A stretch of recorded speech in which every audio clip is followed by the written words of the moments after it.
What's happening, everyone, and welcome back to the channel. Dan Stephen here for another review. This is going to be second episode of Mandalorian season 2. So this is called The Passenger, or Passengers. Yes, and this one was brought to us by Peyton Reed, who directed Ant-Man.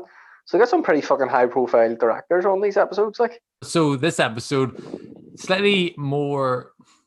What would you say? Because a lot of people didn't like this episode. Yeah, it got a lot. Yeah, it did get a bit. It got worse reviews than the first one. Do you think is it because the way the first episode ended with obviously the spoiler Boba Fett being in it, people wanted to see Boba Fett in this episode, so when they didn't see them, they're already automatically disappointed? Because I was a wee bit disappointed, but I kind of thought it was going to happen because they're going to drag that storyline out for the whole season. Like he's probably not going to encounter Mando until the last episode, probably. I think this is a classic case of people who are used to binging TV shows, and if you watched, say they've released the whole season, and you watch 5 of these in a row, you're not going to remember in the second episode that you didn't get more fucking Boba Fett. You're going to remember the cool shit from that episode. I think people maybe you just didn't like the episode, which is fine. But I think maybe we're not used to receiving content like this anymore. I've kind of accepted that. For me, The Mandalorian now represents a fucking good Saturday morning of 40-minute Star Wars.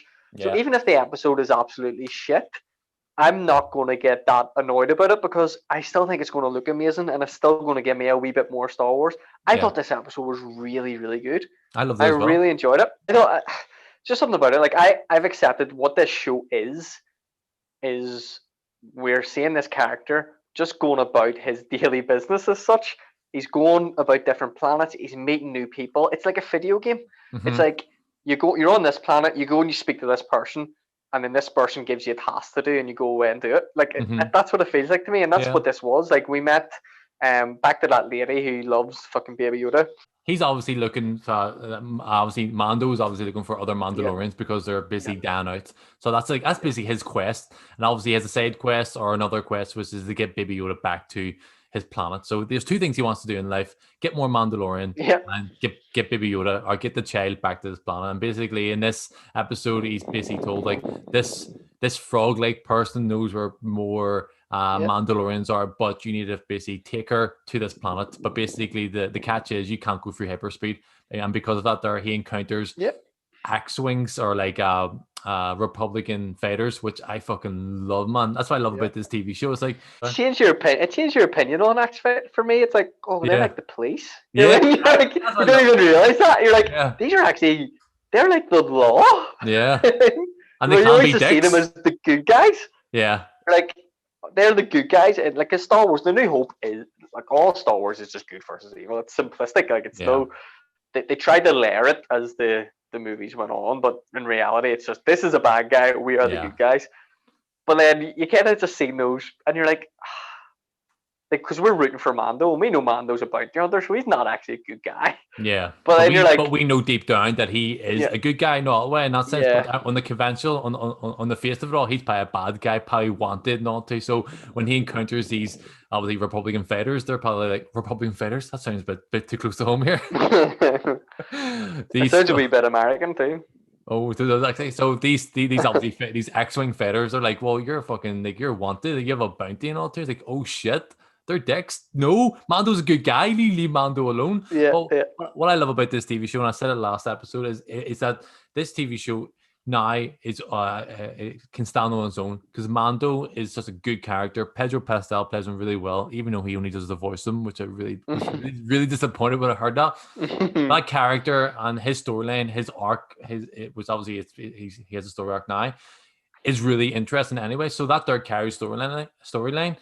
But what's also good about this here, it touches on like the original ones. So the way obviously the last episode it touched on Boba Fett, and this episode it touched on these Republican fighters, and you're kind of like, well, we actually were rooting for you in the last like obviously like Return of the Jedi and all too, but now we're like, you're dicks, like. But obviously it becomes full circle, because by the end of it, they obviously come to his rescue and they actually do let him off it. Again, that is just a video game. Do you know what I mean? That's what's quite funny about it. It's like. Yeah. It's kind of like Grand Theft Auto when you go and you talk to someone and they say, oh, well, I need you to bring this girl from A to B, and then Mm-hmm. you bring her from A to B, but in the process of going from A to B, you encounter something that Yeah. turns into like a fight. And I'm Yeah. like, that's just what this episode was. And I thought the frog lady was class. Like, she Yeah. actually turned out to be a really likable character. I Mm-hmm. thought Baby Yoda in this, Baby Yoda and Mando, like, they've really developed their relationship really Fuck, I subtly, love them. I love them. I love them two just by together. doing these small things. Yeah. But then also, I was actually watching it, right? And he was looking at her, obviously the frog lady's offspring, and I was just like, doesn't Baby Yoda eat frogs? And then next thing you know, he started eating them, and I was like, holy shit! Well, he's just murdering her fucking unborn babies here, but we're all Yeah, think, but we all think it's cute. I know, but then it's just like, but he is not like, he eats frogs, and we're Yeah, okay. I So know. what I mean? I It's know. like, it's weird. It's so weird. But I thought they'd done that really well. And then obviously they went in, like, I didn't know what was going to happen there whenever she was in that fucking bath thing. I thought, Oh yeah. is Lando about to get down here? I was like, or Mando is like, just keeping the helmet on.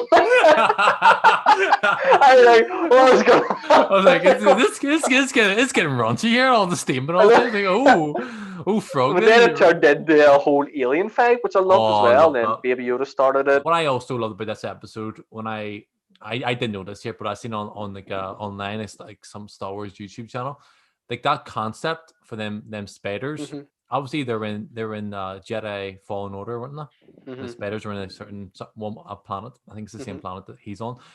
But the original concept of that spider was meant to be the idea of what Luke faced in Empire Strikes Back. Basically, there was no idea in Empire where he encounters a spider like this here, and But that was obviously he encounters like a Bigfoot and stuff. yes. So they changed it, but for me, I just love that the way they're taking original ideas from the original Star Wars storyline from like obviously George Lucas and putting them in like a new TV show. And obviously, that all goes down to was it Dave Filoni because he's a fucking Star Wars Yeah. expert and all too, and having him. He was one of the fighters. Did you know it? Oh, Dave there you Filoni go. was the actor. They ain't Yeah. fucking recognize. I'm so bad There at you go. recognize. See, once you have see, I notice that even when in like every day. See if someone has a beard or glasses or a hat, I don't recognize you. Like you, so like I'm starting to realize. I'm starting to realize because now I can see why Clark Kent got away with it. I told him, I I'm here. know. I wouldn't have noticed that. We know Yeah. it there because we know it's Superman, but like now I'm like, I wouldn't have noticed that myself. But this episode, even though a lot of people didn't like it, I still loved it because again, as you said, it's not really an episode by episode. It's a whole season you need to look back on, and you will look back on almost like one entire movie. And the reason I know I love this TV show in every episode because when it ends, I'm so fucking annoyed. Like Yeah. the outro comes on, I'm like, I literally want to throw my remote at the screen. So I'm like, don't end. I think it's people. It has to do with people's expectations. So when you're watching a movie, a Star Wars movie, you're expecting it to go from A to E. You know what I mean? You're expecting it to go from, maybe you're introduced to a character like Rey, and then you fucking watch this person grow into like the savior of the universe. Yeah. Like that's the arc you're expecting. Yeah. So you're like, you want so much from that. Yeah. But this, I just want to see this guy muddle about. Like this is not gonna change Star Wars. It's not going to change the universe. It's not going to like. There's no mention of even Baby Yoda in the latest movies. So it's like it's not really. There's not going to be massive consequences to the end game of this story. But that's okay. You know what I mean? It's just like that's why I'm not. If people are like expecting the themes that we see in the movies to come through into the TV show, then they're probably going to be disappointed. Also, you got to remember as well, a lot of people don't like the sequels because it feels like every single fucking person is related to Skywalker or Obi-Wan Kenobi or Han Solo. Like someone's a fucking offspring somewhere. I actually think I might be related to Han Solo. I think I am too. But I actually do think that's why this TV show works so well because it isn't connected at there. So you have no like you don't have like when you see a TV show or whenever the movies came out, we all had our theories and what direction it was going to go or who's going to come back in this here. Why this here is almost a standalone. Like it's not going to be connected. Yeah, it's going to almost like flip flop back to like it's going to mention certain characters now and again, but the overall storyline has no impact on the actual overall Star Wars universe. So just let it be what it is. So almost like Star Wars fans or people who are not even Star Wars fans, people who know Star Wars, almost need to be reprogrammed their brain to watch a Star Wars TV show. See, the thing is, what I would say is this show is so popular that I would say that the majority of people watching it aren't even massive Star Wars fans. The hardcore Star Wars fans that I know love this TV They're show, going to watch it now. Yeah. and they They're love going to it. watch it now. So I would say the majority of people watching this and getting great enjoyment out of it are the ones that maybe haven't seen all the movies.